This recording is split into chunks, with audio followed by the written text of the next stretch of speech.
सुप्रभात बच्चों।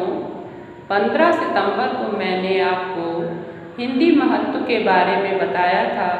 इसी क्रम में मैं सरला बदलानी आज आपको सुभद्रा कुमारी चौहान कवित्री के बारे में बताने जा रही हूँ। इनका जन्म 16 अगस्त 1904 को नागपंचमी के दिन इलाहाबाद के पास निहालपुर गांव में हुआ था। सुभद्रा कुमारी की काव्य प्रतिभा बचपन से ही देखने को मिल गई थी।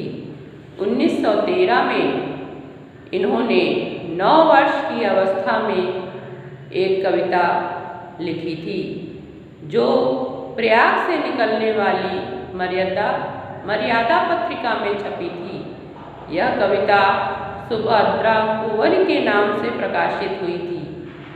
इस कविता का विषय नीम के पेड़ पर आधारित था। स्कूल के काम की कविताएं तो वो रास्ते में तांगे से आते जाते ही लिख लिया करती थी। इनकी कविता लिखने की प्रतिभा के कारण ही स्कूल में इन्हें बड़ी प्रसिद्धि मिली और आप लोगों ने भी जूनियर कक्षाओं में इनकी यह कविता अवश्य ही पढ़ी है, जो झांसी की रानी लक्ष्मीबाई पर आधारित है। सिंहासन हिल उठे राजवंशों ने ब्रुकटी तानी थी। सिंहासन हिल उठे राजवंशों ने ब्रुकटी तानी थी। बूढ़े भारत में भी फिर से आई नई जवानी थी। बुंदे लेहर बोलों के मुँह हमने सुनी कहानी थी। खूब लड़ी मर्दानी वह तो झांसी वाली रानी थी। खूब लड़ी मर्दानी वह तो झांसी वाली रानी थी। इनकी शिक्षा कक्षा 9 में ही छूट गई थी। उसके बाद इनका विवाह हो गया था। जिस समय भारत में स्वतंत्रता संग्राम चल रहा था, इन्होंने भी अपने पति के साथ उसमें बढ़ चढ़कर भाग लिया और इन्होंने बच्चों पर भी अनेक कविताएं लिखी हैं जो बहुत ही सरल और सरस हैं। उसी में से एक कविता जो मैं आपको सुनाने जा रही हूँ, आप उसका रसास्वादन करें। यह कविता माँ और बच्चे के संवाद पर आधारित है। बच्चा माँ से अनेक प्रकार के प्रश्न पूछता है क्योंकि बच्चे में अत्यंत जिज्ञासाएं होती हैं। आप में भी अनेक प्रश्न उठते रहते हैं। उसी से संबंधित यह कविता है। देखिए कविता कितनी सुंदर है।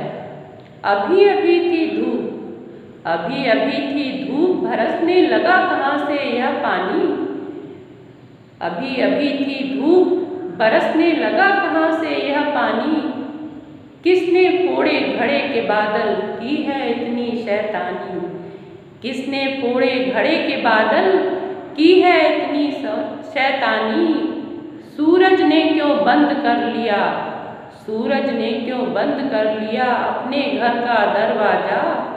उसकी माँ ने भी क्या उसको बुला लिया, बुला लिया क्या कहकर आजा। उसकी माँ ने भी क्या उसको बुला लिया कहकर आजा। जोर जोर से गरज रहे हैं, जोर जोर से गरज रहे हैं बादल हैं किसके काका। किसको डांट रहे हैं, किसने कहना नहीं सुना माँ का। किसको डांट रहे हैं, किसने कहना नहीं सुना माँ का। बिजली के आंगन में अम्मा चलती हैं कितनी ही तलवारें। कैसी चमक रही है फिर भी क्यों खाली जाते हैं वार। बिजली के आंगन में अम्मा चलती है कितनी तलवार। कैसी चमक रही फिर भी क्यों खाली जाते हैं वार। क्या अब तक तलवार चलाना मावे सीख नहीं पाए हैं। क्या अब तक तलवार चलाना मावे सीख नहीं पाए हैं। इसलिए क्या आज सीखने आसमान पर आए हैं। इसलिए क्या आज सीखने आसमान पर आए हैं। एक बार माँ यदि मुझको बिजली के घर जाने दो। एक बार भी माँ यदि मुझको बिजली के घर जाने दो। उसके बच्चों को तलवार चलाना सिखलाने दो। उसके बच्चों को तलवार चलाना सिखलाने दो। खुश होकर तब बिजली मुझको देगी मुझे चमकती सी तलवार। खुश होकर बिजली तब देगी मुझे चमकती सी तलवार। तब माँ कोई कर न सकेगा अपने ऊपर अत्याचार। तब माँ कर न कोई सकेगा अपने ऊपर अत्याचार। अगर चाहती हो माँ काका जाएं अपना जेल खाना। अगर चाहती हो माँ अब काका जाएं अपना जेल खाना। तो फिर बिजली के घर मुझको तुम जल्दी से पहुँचाना। तो फिर बिजली के घर मुझको जल्दी से पहुँचाना। अंतिम 4 पंक्तियाँ। माँ अपने बच्चे से क्या उत्तर देती है ये इन 4 पंक्तियों में बताया गया है। ध्यान से देखिए, ध्यान से सुनिए। काका जेल न जाएंगे अब तुझे मंगा दूंगी तलवार। काका जेल न जाएंगे तुझे मंगा दूंगी तलवार। पर बिजली के घर जाने का अब मत करना कभी विचार। पर बिजली के घर जाने का अब मत करना कभी विचार।